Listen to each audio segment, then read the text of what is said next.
Right now we're gonna go over the 2-point plank. This is a great just general core strength builder, ab workout. But the cool thing about this is we're gonna work a couple different functions of the abs. See, a lot of people focus constantly on flexion. They're flexing the spine, they're crunching, they're doing sit-ups, which is great. That's gonna build the abdominal muscles, but we forget that there's rotation, there's anti-rotation, there's anti-lateral flexion, anti-lateral rotation.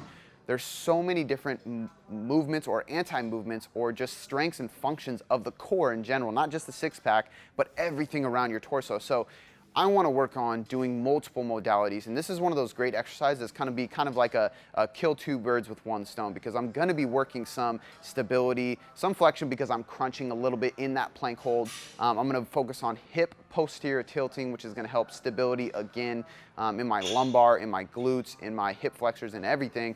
And then of course I'm going to work on that anti-lateral rotation, because as you'll see, as I move my arms and legs, my body wants to rotate. My job is to avoid that rotation, which is one of the best ways to build a resilient core, because a lot of times we have external factors creating resistance or rotation or flexion, and our job is more or less to brace and resist and anti that movement, whatever that movement is, whether it is flexion, extension, so on and so forth. So this one is going to be done in a push-up position, knuckles under the shoulders. I'm going to go a little bit wider with my feet because, again, I'm going to be going into 1 foot position and I don't want to rotate. Before I do anything, I need to tuck my tailbone and pull my rib cage down. See, we see a lot of people that plank like this, and as you can see, I have this big anterior tilt. My stomach is caving in and I'm rounding in my low back.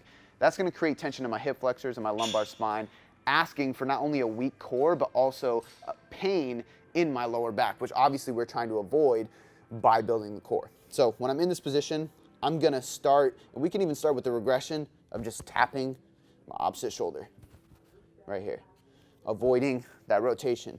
To progress, going into the 2-point plank, I'm gonna tap that shoulder and lift the opposite leg.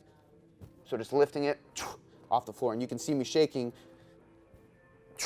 as I try to avoid that rotation. Again, keeping my glutes fired, my knees locked out, my rib cage down, nice and slow, pausing at the top of each movement.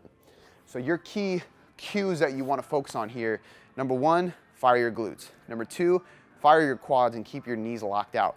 Number 3, keep that rib cage pulled down, because that's going to activate my core, and avoid using my low back, making sure I'm not sinking in.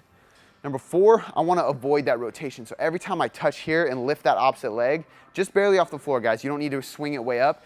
Every time I touch, I'm going to pause and I'm going to brace against that rotation. So as I touch here, my body naturally wants to compensate by rotating to make it a little bit easier on me.